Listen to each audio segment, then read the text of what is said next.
Good evening বন্ধুরা, কেমন আছেন আপনারা সবাই? আশা করি সবাই ভালো আছেন, সুস্থ আছেন। আমিও ভালোই আছি। আজকে মঙ্গলবার, বিকেল এখন 5:30 বাজে। একটুখানি শুয়েছিলাম স্কুল থেকে এসে, এই যে তারপরেই কাচাকুচি করতে লেগে গেছি। তিশানের আজ স্কুলে খেলা ছিল, খেলে একবারে কাদা মাটি মাখিয়ে নিয়ে এসছে জামা প্যান্টগুলো। কোথায় রাখবো দেখছেন, জায়গা খুঁজে পাচ্ছি না। আর সব থেকে ভালো খবর হচ্ছে গ্যাস দিয়ে গেছে, একটু আগে গ্যাসটা দিয়ে গেল। জামা কাপড়গুলো কেচেছি, এই যে সাদা কেসটাও ভিজিয়ে দিয়েছিলাম, ভালো করে কেচে নিলাম, কারণ এখন 2-3 দিন লাগবে শুকোতে। সপ্তাহে একদিন করে ওদের ফুটবল খেলা থাকে স্কুলেতে। তো চলুন, তিশান জানেন ঘুমিয়ে পড়েছে। ও এসে ফোন দেখছিল, দেখতে দেখতে ব্যাস ঘুমিয়ে আসলে। সকালবেলা ওঠে তো, আর তারপরে স্কুলে চলে যায়। স্কুল থেকে এসে একটু ফোন দেখে তারপরে ওই টিভি দেখতে দেখতে ঘুমিয়ে পড়ে, কিন্তু টিভি তো নেই, তো সেই কারণে ফোন দেখতে দেখতেই ঘুমিয়ে পড়েছে। আর দেখুন গ্যাস দিয়ে গেল, একটু আগে গ্যাসটা দিয়েছে। আর কি বিভৎস গরম লাগছে, আপনাদের কি বলবো। এই কাপ্তানগুলো পরলে না প্রচণ্ড গরম লাগে, আসলে হাতাগুলো বড় বড় তো খুব গরম লাগছে। আর একটা কেমন গুমোট হয়ে আছে ওয়েদারটা, জানেন। চলুন এগুলোকে এখন মিলে দিই।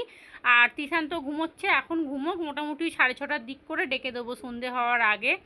আর এখন সিলিন্ডারটাকে আগে সেট করি, নাহলে চাও খেতে পারবো না। আর এই যে সিলিন্ডারটাকে টেনে টেনে এই ঘরে নিয়ে এসেছি। একটা চাকা ছিল জানেন তো, সিলিন্ডারের নিচে আছে, কিন্তু চাকাটা না একটা নষ্ট হয়ে গেছে। আর ওই রকম একটা চাকা কিনে রাখলে খুব সুবিধা, জানেন তো, এ ঘর থেকে ও ঘরে মানে সুন্দর গড়িয়ে নিয়ে চলে আসা যায়। কিন্তু এই যে ধাক্কা মারতে মারতে আমার হাঁটুতেই ব্যথা হয়ে গেছে একদম। যাই হোক, কোনো রকমে টেনে টুনে নিয়ে এসছি। আর ওই সিলিন্ডার যে দিতে এসেছিলো দাদা, সে ভালো করে চেক করে দিয়েছে। আমার তো একবার সেই মনে আছে, সেই গ্যাস বেরোচ্ছিল, গন্ধ হয়ে যাচ্ছিল ঘরে।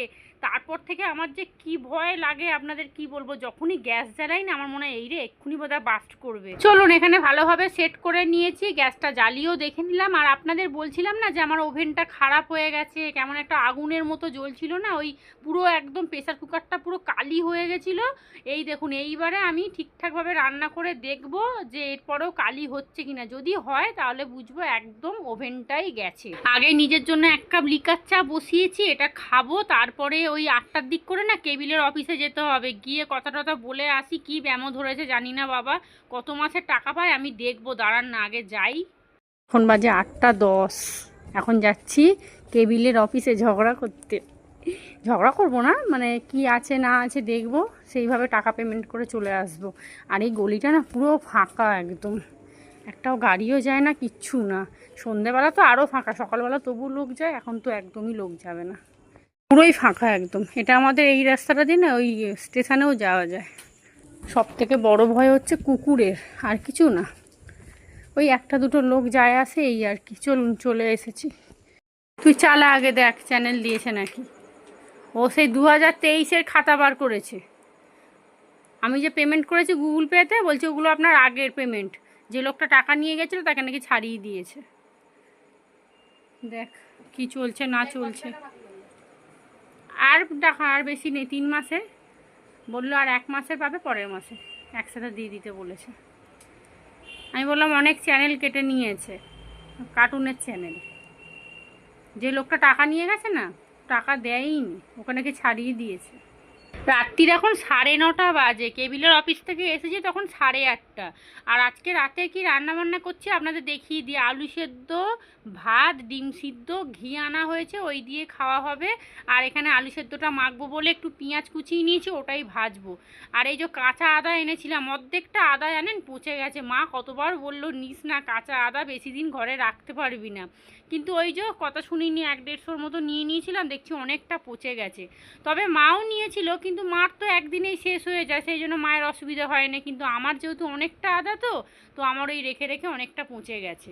আর এখানে ভাতও বসিয়ে দিয়েছি। আর জানেন ভেবেছিলাম আমি আজকে কচুরি আনাবো দোকান থেকে, কিন্তু ও বাবা, যে দোকানে কচুরি নিই সেই দোকানের দাদাকে ফোন করলাম, বলছে বৌদি আজকে বন্ধ আছে, দোকান খুলিনি। ব্যাস হয়ে গেল।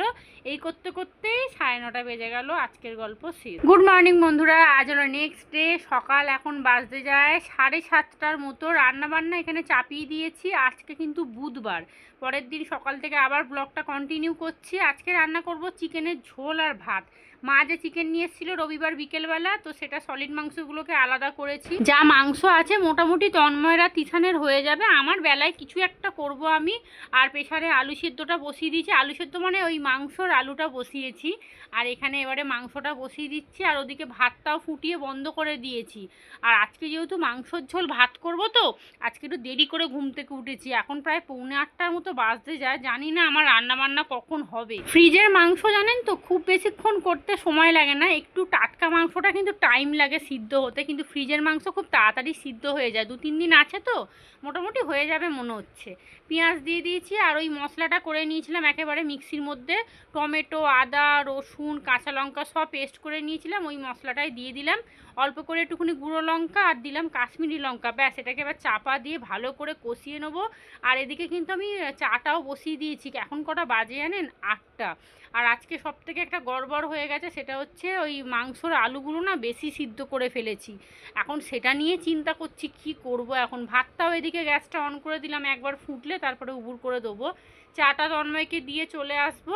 আর এই দেখুন আলুগুলোকে দিয়ে দিয়েছিলাম মাংসর মধ্যে, কিন্তু দেখছি ভালোই সিদ্ধ হয়েছে, আর মাংসটা সিদ্ধ হতে আরেকটু সময় লাগবে, ওই জন্য আলুগুলোকে আবার তুলে নিলাম, নিয়ে আবার নতুন করে আলু কেটে তারপরে এই যে মাংসর মধ্যে দিয়েছি। আর এত বড় বড় করে আলু দিয়েছি, তো আমি জানি না 8:30টার মধ্যে সিদ্ধ হবে। চলুন কতটা কি করে উঠতে পারি আগে দেখি, এখন তো 8টা 10, 20 মিনিট এখনো ফুটুক। তন্ময় বেরিয়ে গেছে, এখন বাজে পুরো 8:30। আজকেও একটু তাড়াতাড়ি বেরিয়েছে, আজকে আলুগুলো আমাকে ভুগালো জানেন, পরে আবার আলু কেটে দিলাম, ওই কোনোটা সেদ্ধ হয়েছে কোনোটা সিদ্ধ হয়নি, অনেকক্ষণ ধরে ফোটালাম, মানে সিদ্ধ করতে হলো আর কি, নাহলে কখন মাংস হয়ে যেত। আর প্রেসারে সিদ্ধ করেছিলাম আলু, পুরো গলে গেছে। 4 পিস আলু তুলে রেখেছি, ওই তিশানের জন্য এমনিও ভাত দেবো ওকে, ঘি আলু সেদ্ধ ভাত খেয়ে স্কুলে যাবে, ভাতে আলু দিতে ভুলে গেছিলাম, ওইটা ওকে দিয়ে দেবো। আর এখানে এখন টিফিন রেডি করছি, যে গতকালকে পাস্তা সিদ্ধ করেছিলাম ওটাই আজকে মানে নিয়ে যাবে। কথা সব তুতলে যাচ্ছে দেখছেন। আজকে আবার আমার রেশন দোকানে যাওয়ার আছে, তিশানের রেশন দিচ্ছে না, ওই ওর আধার কার্ড নিয়ে ওকে নিয়ে যেতে বলেছে, তো ভাবছি টিফিনটা রেডি করে তারপরে ও এলে ওকে বলবো চ আমার সাথে চলে চ। এখানে পেঁয়াজটা কেটে রেডি করে নিয়েছি। আর এটাকে এবার ফেলে দিতে হবে, কিচ্ছু নেই, তবে কি বলুন তো চলছে, সেই জন্য ফেলিনি। আজকে ভাতটাও না একটু গলে গেছে জানেন, সব দিক দিয়ে আজকে বিগাড় ঘটেছে একদম। ঘুম থেকে উঠেছি ঠিকঠাক টাইমে, কিন্তু এই আলু নিয়েই ক্যাজরা হয়ে গেল আজকে। তন্ময় বলছে ঠিক করে আলু সিদ্ধ করবে না, এই না সেই না। চলুন এখন পাস্তাটা রেডি করি, তারপরে এখন 9টার দিক করে দেখি, ভাবছি যাবার, ও না এলে তো যেতেও পারবো না। আর সকাল থেকে কিরম বৃষ্টি হচ্ছে দেখুন, রোদ উঠেছে আবার বৃষ্টিও পড়ছে। পাস্তাটা এদিকে বসাবো, পেঁয়াজটা হালকা করে ভেজে নিয়েছি, এইবারে পাস্তাটা দিয়ে দিলাম, এইবারে দেবো একটু নুন, অল্প করে একটু হলুদ, হালকা করে একটু ভেজে নেবো, বেশি ভাজলে না আবার সেই চামড়া চামড়ার মতো হয়ে যায়, তাই একটুখানি ভাজবো, ভেজে এইবারে ওই সস দিয়ে দেবো, আর যেহেতু সয়া সস আছে তাই একটু দিয়ে দেবো, না হলে শুধু টমেটো সস দিয়েই হয়ে যায়। এই পাস্তাটা হতে না খুব একটা সময় লাগে না, খুব কম সময়ের মধ্যে হয়ে যায়, আর বাচ্চারা পছন্দও করে। মানে পাস্তা যদি আগের দিনকে সিদ্ধ করে ফ্রিজে রেখে দেন তাহলে তো মানে 2-5 মিনিটের ব্যাপার একদম, আর সিদ্ধ না করলে হয়তো একটু টাইম লাগে। যে একটু বাটার দিয়ে দিলাম, ব্যাস এবার এটাকে ঢাকা চাপা দিয়ে রেখে দেবো, পাস্তা একদম রেডি। পাস্তা এখানে রেডি হয়ে গেছে, সয়া সসটা না অল্প দিলাম, নাহলে টক হয়ে যাবে, টমেটো সসটা একটু বেশি করে দিয়েছি, আর তিশান যেহেতু পেঁয়াজ খুব একটা পছন্দ করে না তাই অল্প করেই দিয়েছি, আর বাটারটা একটু বেশি করে দিয়েছি। আর তিশান না আসা পর্যন্ত আমি না যেতেও পারবো না, কারণ ওর তো আঙুলের ছাপ লাগবে, আধার কার্ড নিয়ে যেতে হবে। গত মাসে ওর রেশন দেয় না জানেন, আমাদের শুধু 3 জনের দিয়েছে। এখানে কয়েকটা বাসন আছে, ভাবছি এখনই মেজে তুলে নিই, এটাকে ঢাকা দিয়ে আগে দাঁড়ান। উফ কি গরম লাগছে। দেখুন এইটা মাইক্রোওভেনে ঢুকিয়েছিলাম, 2 মিনিট দিয়েছিলাম, এই যেরকম চটে গেছে, কিন্তু ফেলিনি, এটাকেই মাইক্রোওভেনে আবার ঢোকাই। যখন বেশি কিছু হয় তখন এটাকেই আবার ঢুকিয়ে দিই, মানে পাওয়ারটা বেশি হয়ে গেছিলো। আর এই যে বৃষ্টি পড়ছে, রোদ উঠছে, মারাত্মক গরম লাগছে, মারাত্মক। এই বাসনগুলো মেজে তুলি, আর তিশান তো ভাত খেয়ে যাবে, ওকে যতটা দেবো, তারপরে আমার জন্য একটু রেখে দেবো, আর নাহলে খেয়ে স্কুলে যাব। খালি পেটে না 11:30 অবধি থাকা যায় না। আর এই কাটারটা আগে সরিয়ে দিই, এই কাটারে আমার হাত কেটে রক্ত জানেন পুরো বেসিনে ভেসে গেছে, তিশানকে মানে ওই ঘরে ওরা টিভি দেখছিল, আমি যে ডাকবো সেই ক্ষমতা ছিল না আমার, এত রক্ত বেরোচ্ছিল, নাই নাই করে 50 রক্ত বেরিয়ে গেছে। এই যে এইটা আপনাদেরও যাদের এরকম মিনি চপার আছে, আপনারা সঙ্গে সঙ্গে কাজ করেই এইটাকে আগে এরকম সরিয়ে দেবেন একদম সাইডে, বাচ্চা কাচ্চার থেকে তো পুরো দূরেই রাখবেন। ওইটাকে ওই যে প্লাস্টিকের এইগুলোকে না হয় পরে মাজবেন ঠিক আছে, কিন্তু ওই কাটারটাকে জল দিয়ে ধুয়ে আগে সরিয়ে দেবেন। মানে মারাত্মকভাবে কেটে গেছিলো আমার, এই যে কোন আঙুলটা কেটেছিল ঠিক মানে বুড়ো আঙুলটায় বোধ, পুরো চাপ করে কেটে পুরো রক্ত গল গল করে বেরোচ্ছে, পুরো বেসিনে আনেন রক্ত ভরে গেছে একবারে। তন্ময় তো মানে সে কাপড় দিয়ে বেঁধেও রক্ত মানে করতে পারছে না। সেদিন বোধহয় আমার শরীরে অর্ধেক রক্তই চলে গেছিলো। এখন আমাকে একটু বসতে হবে, মারাত্মক গরম লাগছে। টিফিনের জন্য এখানে পাস্তা একদম রেডি করে নিয়েছি, এই যে মাঝখানে প্লেটে তিশানকে দিয়েছি, আমার জন্য একটু বাটিতে রাখলাম, আর ওর জন্য ওই লাল টিফিন বক্সটার মধ্যে ভরে নিয়েছি। আজকে তিশান টোটো করে স্কুলে চলে যাবে, আমি একটু ব্যাংকে যাবো, আর আজকে একটু ঘরদোরগুলো পরিষ্কার করবো। ওকে দিতে গেলে না অনেকটা সময় চলে যাবে, আস্তে আস্তে প্রায় 11:30 বেজে যাবে। তাই ও চলে যাচ্ছে, টোটো চলে এসছে, ও বললো মা গিয়ে আমি ফোন করে দেবো। একদিন ওকে টোটো করে পাঠাই, কি বলুন তো, একা গিয়ে গিয়ে না একটুখানি মানে কি সাহসটা যাতে হয় এই আর কি। আমার যখন শরীর টরীর খারাপ হবে তখন তো ওকে একা যেতেই হবে বলুন না। একটু গেছিলাম ব্যাংকে, আর এখানে এই দেখুন টেবিলের কার্ডটা দিয়েছে, যত্ন করে রাখতে বলেছে, ওর মধ্যে সব হিসাব নিকাশ সব একদম লিখে দিয়েছে, বলেছে যখনই টাকা দিতে আসবেন এই কার্ডটা নিয়ে আসবেন। ব্যাংকে গিয়ে ব্যাংকের কাজ সেরে আসলাম, তারপরে এসেই লেগে পড়েছি ঘর পরিষ্কার করতে। আগে ঝুলগুলো ভালো করে ঝেড়ে নেবো, তারপরে পাখা পরিষ্কার করব। পাখা দিয়ে বোধহয় 500 ঝুল বেরিয়েছে জানেন। আর এই খাটটাকে জানেন তো পাল্টাবার খুব ইচ্ছা আছে আমার, কিন্তু খাটটা এই যে খালি এই যে দেখুন এই যে রঙগুলো যে চটে গেছে, নাহলে পুরো মজবুত খাট আমার, অনেক দিন হয়ে গেল, প্রায় 7-8 বছরের বেশি হয়ে গেছে এই খাটটা। আমার মেজদার ঘরে যে স্টিলের খাট আছে ওই খাট কেনার খুব ইচ্ছা আছে। চলুন মোটামুটি ওপরের যা পরিষ্কার করার ছিল করে নিয়েছি, এইবারে বিছানা চাদরটা চেঞ্জ করে নেবো। আর পাখাটা বন্ধ করেছি, কি বিভৎস গরম লাগছে আপনাদেরকে কি বলবো। আর আজকেই না কাজগুলো কমপ্লিট করব, কারণ আগামীকাল বৃহস্পতিবার পুজো দেওয়ার আছে, মানে ঘন্টাখানেক তার থেকে বেশি সময় ওই পুজো দিতেই লেগে যাবে। মা যে চাদরটা দিয়েছিল ওটাই আজকে পাতবো, কারণ ওর কভারগুলো দিয়ে গেছে, তবে পাঁচ বালিশের কভারটাতে আবার একটা দড়ি বার করে ওটার মধ্যে বইটা লাগাতে হলো, তারপরে পাঁচ বালিশের কভারটা পরাতে পারলাম। নতুন কভার তো দড়ি লাগানো ছিল না। এই যে দেখুন চাদরটা কিন্তু বেশ রং চঙে, কিন্তু মাঝখানটা না ওই কেচে কেচে সাদা হয়ে যাচ্ছে, এর মধ্যে একবার না দুবার কাঁচা হয়ে গেছে। আজকে ঘর পরিষ্কার 1টা থেকে 1:30টার ভেতরে কমপ্লিট করতেই হবে, না হলে তিশানকে আমি টাইম মতো আনতে যেতে পারবো না, আর আমি ভিডিও এডিট করতেও পারবো না। যত ভাবি রাত্রিরে ভিডিওটা এডিট করে রাখবো, সকালে ভয়েস দিয়ে দেবো, তাহলে পুরো একদম ভিডিও রেডি থাকবে, কিন্তু ও বাবা রাত্রিরে মরণ ঘুম ধরে যায়। ব্যাস চলুন, এখানে বিছানা গোছানো হয়ে গেছে, বিছানা চাদরটা পেতে নিয়েছি, দেখুন সেটের কভারগুলো লাগিয়েছি না, কি সুন্দর দেখতে লাগছে না। মাকে আমি সেদিনকেই বললাম যে মা কভার তোমার আছে, তুমি খুঁজবে, আসলে অত শাড়ি তো, মায়ের একদিন শোকেসটা খুলে আপনাদের দেখাবো। মা ওই একটা শাড়ি পরেই আসবে, বলে গরমে নাকি শাড়ি পরতে পারে না, আর শোকেস ভর্তি শাড়ি, এই পুজোর সময় 4-5টা শাড়ি পাবে। আর দেখুন বেশ সুন্দর লাগছে দেখতে। আমি খুব একটা বেশি না চাদর ওই ঝুলিয়ে পাতি না, কেন বলুন তো, তিশান ওই ধেসে ধেসে নামবে, তন্ময় ধেসে নামবে, ওই এমনি ঝুলিয়ে দেবে, সেই জন্য আমি একটুখানি ওই খাটের মতো করেই পাতি। আর ভেবেছিলাম এবছর পুজোতে একটা স্টিলের খাট নেব, কিন্তু তন্ময় বলছে খাটটাও না পুরো শক্তপোক্ত আছে, ভেবেছিলাম মাকে দিয়ে দেবো, মায়ের তো তক্ত বস, মায়ের ঘরে খাটটা ভালোভাবে হয়ে যাবে। কিন্তু এই যে ফোন নেওয়া হয়ে গেল, কপালে এবছর জামা কাপড় জুটবে কি না কি জানি, এত টাকার ফোন নিয়ে নিয়েছি, আর কি হবে, মাসে মাসে কত টাকা ইএমআই, তারপরে আবার পাম্প খারাপ হয়ে গেল, ব্যাস ওখানেই তো গল্প শেষ। চলুন, আর তন্ময় বলেছে জামা কাপড় যে কোনো একটা ওয়ার্ড্রপে রাখবে, নয় ওই ওয়ার্ড্রপটা জামা কাপড় রাখো, নাহলে এইটার মধ্যে রাখো, আর নাহলে রান্নাঘরটা রাখো, মানে 3টে ওয়ার্ড্রপের মধ্যে যে কোনো একটা জামা কাপড় রাখো আগে, মানে ওদের জামা কাপড় খুঁজতে খুব অসুবিধা হয়ে যাচ্ছে। আর এই জিন্সের প্যান্টটা ফেলে দিতে বলেছে, নোংরা হয়ে গেছে। 2টো গেঞ্জি, আমার 2টো নাইটি ভিজিয়ে দিয়েছি, এই গেঞ্জিটা আমার ছোটদার গেঞ্জি, কবে থেকে মাকে বলছি মা নিয়ে যাওয়ার, ব্যাগের ভিতর দিয়ে দিচ্ছি, কি করছে কিছু একটা বার করতে গিয়ে বাইরে রেখে দিচ্ছে, ব্যাস আর নিয়ে যাওয়া হচ্ছে না। চলুন পাকা টাকা পরিষ্কার করে নিচ্ছি, ড্রেসিং টেবিলটা এবারে মুছবো, এটাকে একটা জায়গা মতো রাখতে হবে। তিশান না বারবার এটাকে বার করে ওই দড়ি ধরে টান দিচ্ছে, আর এই ভিটামিনটা একদিন খাই আর 10 দিন খাই না, মাঝের মধ্যে একটা করে খেয়ে নিয়ে শেষ করে দেবো, অনেক দাম নিয়েছিল। চলুন এবারে ড্রেসিং টেবিলটা পরিষ্কার করি, পাখাটা না চালিয়ে না পারলাম না, এত গরম লাগছে।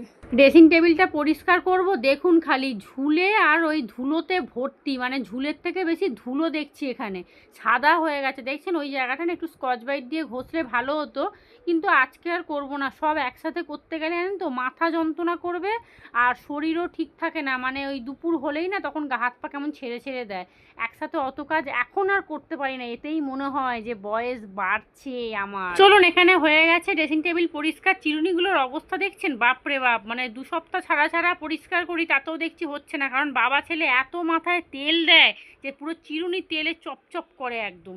আমার তো তেল দেখলেই পুরো গায়ে ঘাম দিয়ে দেয়, কী করে এরা এত তেল দেয় আমি তো নিজেও বুঝতে পারি না। চলুন হয়ে গেছে মোটামুটি পরিষ্কার, কাঁচটাও ভালো করে ঘষে নিলাম, ফুলগুলো একটু ঝেড়ে নিই, ব্যাস হয়ে গেল চকচকে একদম। দেখুন ঘর পরিষ্কার করতে করতে আমি একটা চিঠি পেলাম, চিঠিটা আপনাদের আমি পড়ে শোনাই। হ্যাপি বার্থডে মাই ব্রাদার, তোর দিন খুব ভালো থাক, আমি এটা কামনা করি। তুই খুব সুন্দর ভাই, যদিও আমি তোর সাথে অনেক ঝগড়া করি, তাও তুই আমার খেলার একমাত্র সাথী। ইতি তোর প্রিয় দাদা। এটা কে লিখেছে বলুন তো? এটা আমার ছোটদার ছেলে লিখেছে। এবছর জন্মদিনে যে সকালবেলা এসেছিল, ওই বসে বসে এটা লিখছিল। এটা আমার ছেলেকে দিয়েছে, আমি তো লেখাটা পড়িনি, কিন্তু বলছিল জানো মা, দাদা আমাকে একটা চিঠি দিয়েছে। এই যে এই যে মেকআপ বক্সটার নিচে এটা ছিল। তিশান তার মানে এটা রেখে দিয়েছিল, হবে হয়তো। থাক, এত সুন্দর একটা চিঠি যত্নে থাক, এখানটা থাক, পরে গুছিয়ে রাখবো। দাদা ভাইকে লিখেছে, এর থেকে আর বড় কথা কি হতে পারে। চলুন ড্রেসিং টেবিল পরিষ্কার হয়ে গেছে, এবারে ভোজন করব। এইবারে চলে এসেছি এই ঘরে, ওই ঘরটা পুরো পরিষ্কার হয়ে গেছে, এই ঘরটা এবার পরিষ্কার করব। আজকে মায়ের এই শোকেসের ভিতরটা পরিষ্কার করব। দেখছেন কি ঝুল মানে উঠছে, আপনাদের কি বলবো। একটা নাকে ওই কি বলে মাস্ক পরে কাজ করলে আমার মনে হয় ভালো হতো বেশি। যাই হোক, আর এই যে আজকে অসময়ের বন্ধুকে ভালো করে পরিষ্কার করে তারপরে বাক্সে তুলে রাখবো, আবার যখন ওকে দরকার পড়বে আবার আমি বার করব। এইটাকে এবারে জায়গার মতো তুলে রাখি। আর দেখছেন ইন্ডাকশানের বাক্সটা পর্যন্ত ঝুলে ভর্তি হয়ে গেছে। আর এই ঘরের কিন্তু পাখা পরিষ্কার করে নিয়েছি, ঝুল ঝেড়ে নিয়েছি, মানে ওপরের যা কাজকর্ম ছিল সব করে নিয়েছি, নাহলে আবার নোংরা হবে। আর মায়ের ঘরের শোকেসটা একটু ভালো করে পরিষ্কার করে নিয়েছি। আর এই দেখুন, দেখছেন ধপাস করে পড়ে গেল আমার ওই কী বলো ওটাকে, ইস্ত্রি। হ্যাঁ, ওই নিচের প্যাকেটটা ফুটো ছিল, দাম করে পড়লো, জানি না ওটা আদৌ এবার চলবে কি না। তন্ময় এসে চেঁচাবে, ও ইস্ত্রি করে জানেন মাঝের মধ্যে গেঞ্জি টেঞ্জিগুলো, ওই গুটিয়ে গাটিয়ে রেখে দিই না, এবার যখন পড়তে যায় তখন দেখতে বিচ্ছিরি লাগে, সেই জন্য একটু ইস্ত্রি করে না। কিন্তু ওই যে ধপ করে পড়ে গেল, এখন গেল ভিতরের মেশিনটা, হয়তো একবার চালিয়ে অন করে দেখতে হবে। আর আমাকে গত পরশু এক বন্ধু কমেন্ট করেছিল, গোপা চন্দা বলে নাম ওনার, উনি বসিরহাট থেকে আমার ব্লগ দেখে, তো আমাকে কমেন্ট করেছিল, দিদিভাই আমার নামটা নিও তোমার ব্লগে।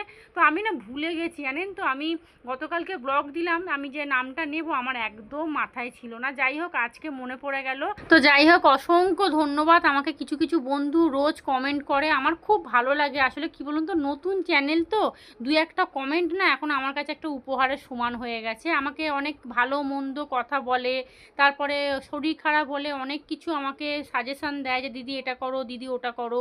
তো এটাই সব থেকে বড় পাওনা, তাই না বলুন না? আর আমার তো বন্ধু বলতে কেউই নেই। এখন ইউটিউবে এসে আপনারা যে কমেন্ট করেন, ওই আপনারাই আমার এখন পরম বন্ধু হয়ে গেছেন। আর আপনাদের প্রত্যেকটা কমেন্ট আমি আমার বাবা মাকে কিন্তু পড়ে শোনাই, জানো বাবা আমাকে পরশুদিনকে এই বন্ধু এই বলেছিল। আর আমার বাবাও জানেন তো খুব খুশি হয়, বলে হ্যাঁ ঠিকই তো বলেছে, এটা তোকে তো আমি 2 দিন আগেই বলেছিলাম, আজকে দেখছিস তো ওরাও তোকে বলছে, এইরকম আর কি। তো যাই হোক, আপনারা যারা যারা আমাকে কমেন্ট করেন অসংখ্য ধন্যবাদ। আর আজকে আমার ছোট চ্যানেল বলে যে আমি কমেন্টে রিপ্লাই দিচ্ছি, যদি বড় চ্যানেল হয় দেবো না, এরকম কোনো দিন ভাববেন না, কারণ আপনাদের জন্যই সব কিছু। তো চলুন, এখানেও দেখুন টুকটুক করে অনেক কাজ হয়ে গেছে গল্প করতে করতে। একবার যদি গল্প ধরি না আর ছাড়বো না বাবা। আমি বকতে ভীষণ ভালোবাসি জানেন তো, যদি পাশে কাউকে পাই সে মনে মনে ভাববে বাবা আমি কার পাশে বসেছি। এত আমি কথা বলি জানেন তো, একটার পর একটা টপিক আমি তুলে যাবো, আর মানে গল্পের শেষ থাকে না। আর এত কথা বলতে ভালোবাসি বলেই বোধহয় আমার জীবনে দুঃখটা একটু বেশি আনেন। কেন বলুন তো, যারা বেশি কথা বলতে ভালোবাসে না তারা কি করে বলুন তো, পেটের কথা সব উবড়ে বলে দেয়। এই হচ্ছে ও মানে তাদের বড় দোষ। তাদের কেন বলবো, আমি জানেন তো অনেক এরকম বন্ধু হয়েছে যাদেরকে আমি মনের সব কথা বলে দিয়ে সংসারে সব কথা ঢেলে দিয়ে পরে তারাই আমাকে আবার ওই ওই ঘা জায়গাটায় আঘাত দিয়ে দিয়েছে। এই তো তোর এই তো তোর এই সব বলে বলে মানে এখন মানুষ চিনতে শিখে গেছে। আর এই দেখছেন তো কথার মাধ্যমেই বোঝা যাচ্ছে আমার ভিতরে কত দুঃখ আছে, কারণ ওই শুরু যে করেছি শেষ কিন্তু আর করছি না, শেষ করব ভিডিওটা যখন শেষ হবে। যাই হোক চলুন, টুকটুক করে অনেক কাজ হয়ে গেছে, রান্নাঘরটাকে ডিপ ক্লিন করে নিচ্ছি কারণ পুরো তেল ঝালে ভর্তি হয়ে আছে। ভালো করে স্কচ ব্রাইট দিয়ে প্রথমে ঘষে নিয়েছিলাম পুরোটা, এইবারে জল পাল্টে পাল্টে মানে ন্যাকড়াটা ধুয়ে ধুয়ে তারপরে ভালো করে মুছে নিচ্ছি, জল পাল্টে না, বালতি তো নিয়ে আসিনি। ব্যাস হয়ে গেছে রান্নাঘর পরিষ্কার। এখানে যে কন্টেনারগুলোকে ভিজিয়ে রেখেছিলাম না, তেলের কন্টেনার গতকালকে সকালবেলা, তো সেগুলোকেই এখন মাজা ঘষা করছি। আর যেটার মধ্যে ডাল রাখি সেই কন্টেনারটাও নিয়ে নিয়েছি একেবারে। ব্যাস চলুন ভালো করে মাজা ঘষা করে ধুয়ে নেবো। আর এখন না শরীরটা দেখছি একটু খারাপ লাগছে, আসলে এক নাগাড়ে এত কাজ করেছি তো, আর প্রচণ্ড গরম লাগছে কি বলবো, মানে আমার তো মুখ পুরো কালো হয়ে গেছে ঘেমে ঘেমে। রান্নাঘর পুরো পরিষ্কার করে নিয়েছি। এই যে সেরামিকের যে কন্টেনারটা ছিল এটার মধ্যে আমি ডাল রাখি, ওটাকে মেজে নিলাম, তেলের কন্টেনারগুলো মাজলাম। জানলা টানলাগুলো না মোটামুটি পরিষ্কারই আছে, কারণ মা সেই কয়েক সপ্তাহ আগে পরিষ্কার করেছিল, আপনাদের বললাম না আমি বাড়ি গেছিলাম বলে। আর এই তাকটাকে একটু ঝেড়ে ভালো করে পরিষ্কার করে নিয়েছি। রান্নাঘর একদম চকচকে ঝকচকে যা বলবেন আর কি। আর এরকম রান্নাঘর দেখতেও বেশ ভালো লাগে বলুন। আর তেলের কন্টেনারগুলো না আমি এই প্লেটটার মধ্যে রাখি, প্লেটটাকেও ভালো করে মাজলাম, সার্ফ দিয়ে মেজেছি বলেই এত পরিষ্কার হয়েছে দেখুন, একটুও নোংরা নেই, অথচ তেলে পুরো ডুবে ছিল একদম। ব্যাস চলুন হয়ে গেছে। এইবারে ফ্রিজ আর টিভি এগুলোকে একটু কলিন দিয়ে পরিষ্কার করে নিচ্ছি। আর আমার কিন্তু ঘর ঝাড় দেওয়া মোছা সমস্ত কিছু হয়ে গেছে, এইবারে স্নান করব আর কাচবো। আর এদিকে টিভিটা পরিষ্কার করে নিয়েছি, ফ্রিজটাও পরিষ্কার করে নিলাম। ঘরটা দেখতে যে কি ভালো লাগছে না আপনাদের কি বলবো, জানলার দরজাটা যদি একটুখানি নতুন থাকতো ব্যাস একদম মানে কি বলবো আরও সুন্দর লাগতো। তো হয়ে গেছে, ফ্রিজটাকেও একটু মুছে নিলাম কারণ ফ্রিজটা অনেক দিন ধরে মোছা হয়নি। আর যেহেতু সামনে পুজো আছে তো তাই ফ্রিজটাকে না এখন আর পরিষ্কার করব না, একেবারে পুজোর মুখোমুখি করবে। এই তো হয়েই গেল, আর তো 20-25 দিন বাকি বোধহয় পুজো। এদিকে শোকেসটাও ভালো করে মুছে নিয়েছি। আর আজকে মায়ের ঘরের শোকেস আর আমার ঘরের শোকেস পুরো ভালো করে জল ন্যাকড়া দিয়ে মুছেছি। আর দেখুন তো কেমন দেখতে লাগছে আমার ঘরটা। আর একটু দূর থেকে দেখালে ভালো হতো, কিন্তু ওই যে দূরের ক্যামেরা নেই আমার, এই দুঃখ কাকে আমি আর বলি। তো চলুন এইবারে কাচাকুচি করব, স্নান করব। আর বিছানার চাদরটা কিন্তু দেখতে খুব ভালো লাগছে, যতটা পারছি আপনাদের দূর থেকে দেখাবার চেষ্টা করছি, কিন্তু এর থেকে দূর বেশি হবে না। দুটো ঘর একবারে চকচকে করে দিয়েছি। আর আজকে শোকেসগুলোকেও পুরো ডিপ ক্লিন করেছি, দেখতেও ভালো লাগছে, শোকেসের রঙগুলো না বেশ ভালো ফুটছে। আর রান্নাঘরটাও পরিষ্কার করে নিয়েছি। চলুন এইবারে যাব হচ্ছে বাথরুমে, স্নান করব কাচবো, ব্যাস তারপরে খেয়ে দিয়ে তিশানকে স্কুলে আনতে যাব। তো চলুন, আর এখানে একটুখানি কলিনের ওই ন্যাকড়াটা দিয়ে না একটুখানি মাইক্রোওভেনটাও পরিষ্কার করলাম, ভিতরটা পরিষ্কার করলে ভালো হতো, কিন্তু ওই যে আর শক্তি নেই বাবা। তো চলুন ভিডিওটা এখানেই শেষ করি। আপনারা সবাই ভালো থাকবেন, সুস্থ থাকবেন, সাবধানে থাকবেন, চ্যানেলটা প্লিজ সাবস্ক্রাইব করে দেবেন। আজকের মতো সবাইকে টাটা।